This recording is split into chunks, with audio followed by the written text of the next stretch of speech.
Hello student, welcome to भांगर classes. कैसे हैं आप? आज हम स्टार्ट करने वाले हैं एक्सरसाइज 2.3 का क्वेश्चन नंबर 4 क्लास 10 एनसीईआरटी में चैप्टर सेकंड पॉलिनोमियल्स। आज हम क्वेश्चन 4 को सॉल्व करने वाले हैं। यहां हमें डिविडेंड को एक डिवाइजर से डिवाइड करने पर हमें फाइंड हुआ है क्वोशिएंट और रिमाइंडर, जिसमें हमें डिवाइजर की वैल्यू क्या करना है, फाइंड करना है। क्लियर है? तो जिसमें हमें डिविडेंड गिवन है, क्वोशिएंट गिवन है और रिमाइंडर यहाँ पे गिवन है। हमें यहाँ पे जीएक्स की वैल्यू क्या करना है, फाइंड करना है।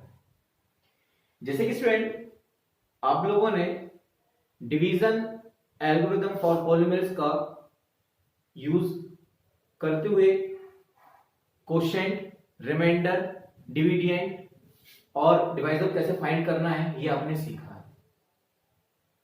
और हमने डिवीजन एल्गोरिथम की हेल्प से क्वोशिएंट और रिमाइंडर कैसे फाइंड करना है कि question first, question second, question third में सीखा है। इस क्वेश्चन फोर्थ में हम डिवाइजर को कैसे फाइंड करना है ये सीखेंगे। तो इन सब से हमें ये पता चल रहा है कि हमें डिवीजन एल्गोरिथम फॉर पॉलिनोमियल्स का नॉलेज होना बहुत जरूरी है, जिसकी हेल्प से हम इनका वैल्यू क्या कर सकते हैं, फाइंड कर सकते हैं, जैसे कि आप देख ही रहे हैं क्वेश्चन में हमने किया है। तो बात हमारे पास कंडीशन यही है कि हमें डिवीजन एल्गोरिथम फॉर पॉलिनोमियल्स होता क्या है ये हमें पता होना बहुत जरूरी है, जिसके अकॉर्डिंग ही हम क्वोशिएंट, रिमाइंडर, डिवाइजर ये हम क्या कर सकते हैं, फाइंड कर सकते हैं। ठीक है स्टूडेंट, अभी इस क्वेश्चन में हम यहां पर डिवाइजर को कैसे फाइंड करना है ये हम सीखेंगे। ठीक है, चलिए स्टार्ट करते हैं। हमारे पास यहां पे डिविडेंड px की यहां पे वैल्यू गिवन है x की power 3 minus 3x square plus x plus 2। Divisor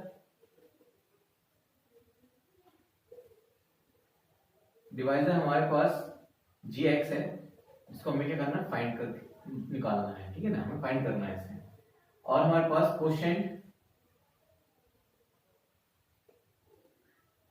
qx कितना गिवन है, x माइनस 2। और रिमाइंडर rx ये हमें गिवन है 2x प्लस 4।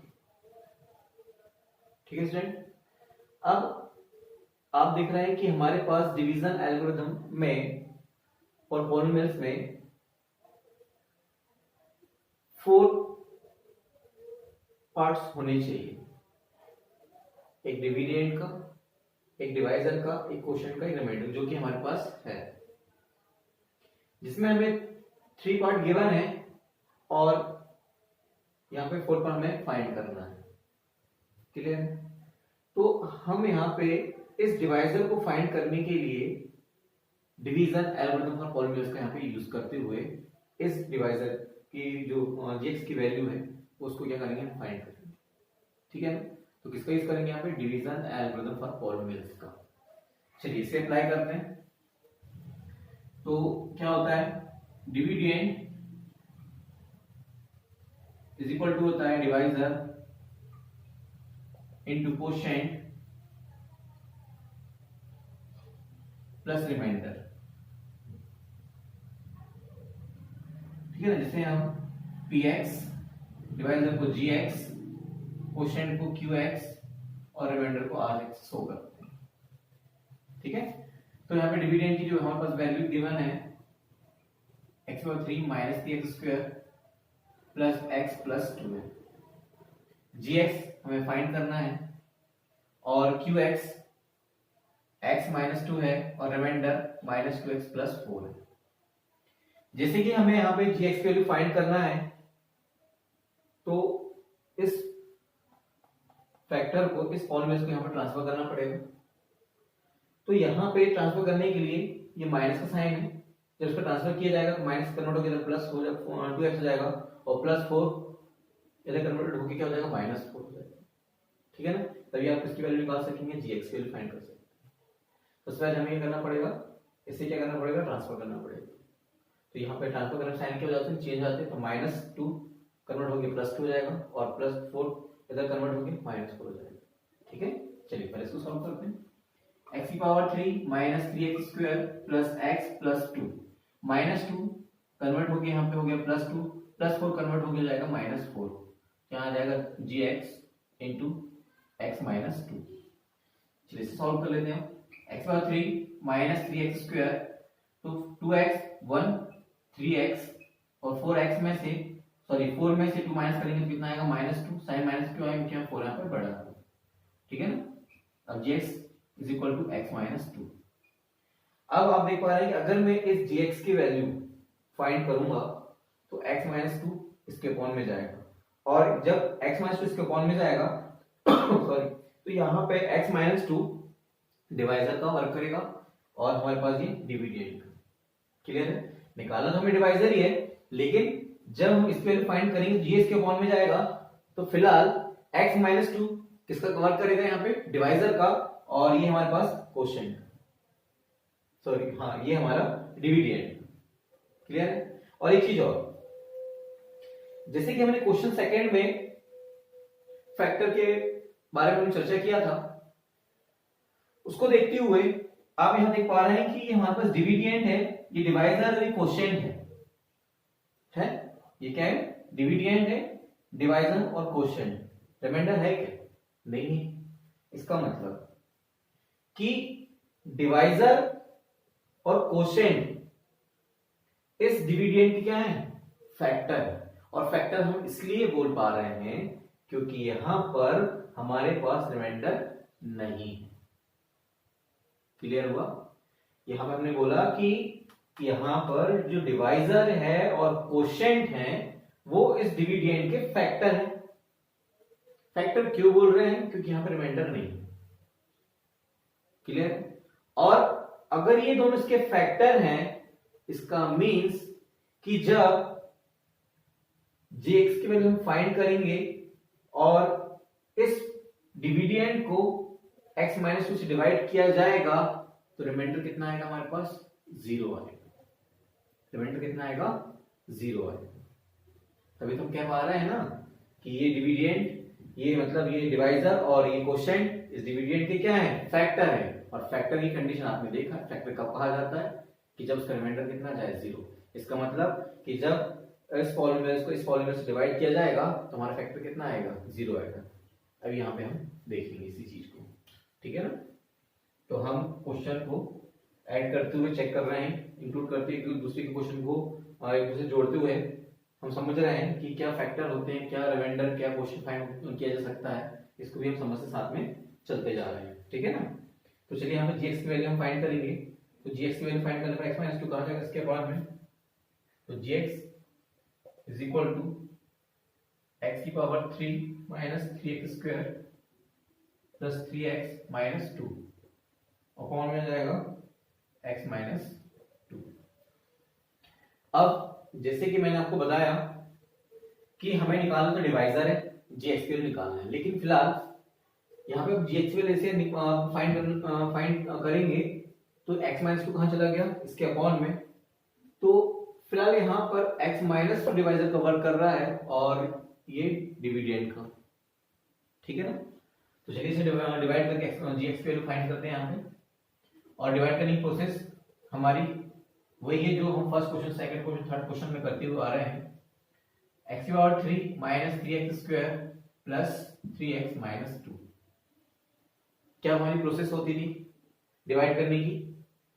अगर हमें क्वेश्चन का पता करना है उसके लिए क्या प्रोसेस थी कि डिविडेंड की फर्स्ट टर्म से डिवाइजर की फर्स्ट टर्म को डिवाइड करते थे और क्वेश्चन की फर्स्ट टर्म को फाइंड करते थे, ठीक है ना। चलिए वही कर रहे हैं। x की पावर 3 में मतलब डिविडेंड की फर्स्ट टर्म को ये डिवाइजर फर्स्ट टर्म से डिवाइड करते हैं, तो देख रहे हैं पावर 1 है, पावर 3 है, पावर कितनी बचेगी 2।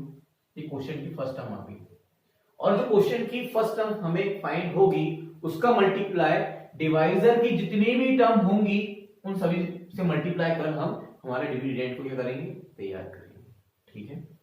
तो plus plus plus multiply plus से किया जाएगा, कितना आएगा, प्लस ही आएगा। x पावर 2 और x और 1 मल्टीप्लाई करने पर वेरिएबल की पावर क्या होती है, ऐड हो जाती है, जो कि 2 और 1 कितनी हो जाएगी यहाँ पे 3, ठीक है।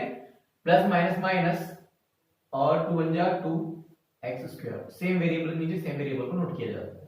प्लस हो जाएगा माइनस, माइनस हो जाएगा प्लस, प्लस माइनस कैंसिल। अब देख पा रहे हैं कि 3 और 2 में यहाँ पे 3 बड़ा है, इसलिए माइनस साइन का यूज किया जाएगा। माइनस प्लस माइनस होता है, तो 3 में 2 को माइनस करेंगे तो आएगा 1x स्क्वायर, बाकी सबको सेम एक्स को किया जाएगा, ठीक है। अब क्वोशिएंट की सेकंड टर्म को फाइंड करना है, फिर से डिविडेंड जो नया हमारे पास फाइंड हुआ है इसकी फर्स्ट टर्म से डिवाइडेड फर्स्ट टर्म को डिवाइड कर दीजिए, माइनस एक्स स्क्वायर अपॉन में जाएगा x।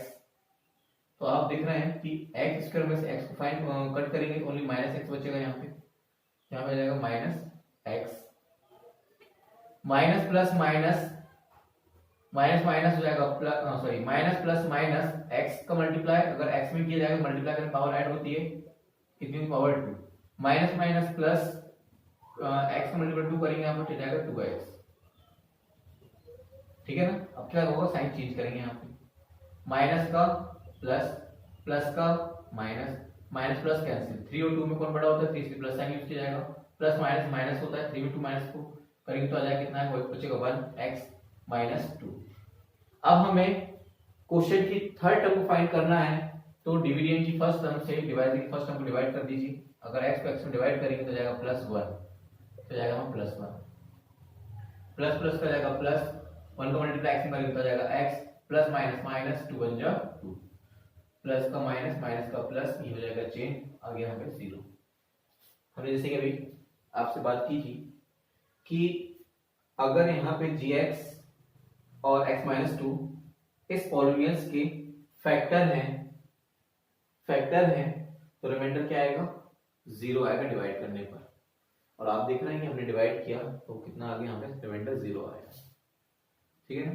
तो अगर आपने क्वेश्चन को अच्छे से समझा है तो आप देखकर क्लियरली आप अपने आंसर को चेक भी कर सकते हैं और यहाँ से बता भी सकते हैं कि हमारा रिमाइंडर क्या आएगा, ये कैसे पता किया और कैसे 0 आता है, ये हमने सब सीखा हुआ है।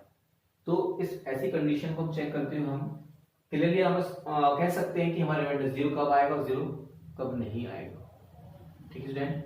जैसे कि हमने इसका यूज करते हुए हमने बोला था कि रिमाइंडर कितना आएगा, 0 आएगा, और इसका रीजन ही बताया था कि अगर ये दोनों इसके फैक्टर हैं और फैक्टर की कंडीशन में अगर जो डिवाइजर और क्वोशिएंट किसी डिविडेंड के अगर फैक्टर होते हैं तो 100% रिमाइंडर क्या होता है, 0 होता है। और देख ही रहे हैं कि कैसे हम क्वोशिएंट और रिमाइंडर और कैसे डिवाइजर और डिविडेंड को डिवीजन एल्गोरिथम और पॉलिनोमियल्स की हेल्प से फाइंड करते हैं, क्लियर है। तो यहाँ पे हमारे पास क्या रिमाइंडर कितना आ गया, 0 आ गया है, और इसी किसकी वैल्यू फाइंड हो गई हमारे पास, gx की वैल्यू फाइंड हो गई है। तो gx कितना आ गया हमारे पास, x square minus x plus 1, ये हमारा क्या हो गया आंसर, ठीक है स्टूडेंट। और स्टूडेंट अगर आपको इस क्वेश्चन की कोई भी स्टेप में अगर कोई प्रॉब्लम है, कोई डाउट हो, तो आप मुझे कमेंट बॉक्स में कमेंट्स करके आप अपने डाउट्स को आप क्लियर कर सकते हैं, ठीक है स्टूडेंट। और इसके बाद हम करने जा रहे हैं क्वेश्चन नंबर 5, उसमें भी हम इसी का हेल्प, इसी डिवीजन एल्गोरिथम की हेल्प से देखेंगे कि इसके प्रोसेस से कैसे हम क्वेश्चन को सॉल्व कर सकते हैं और उसमें क्या हमें फाइंड करना है, ठीक है student. Okay student, thank you.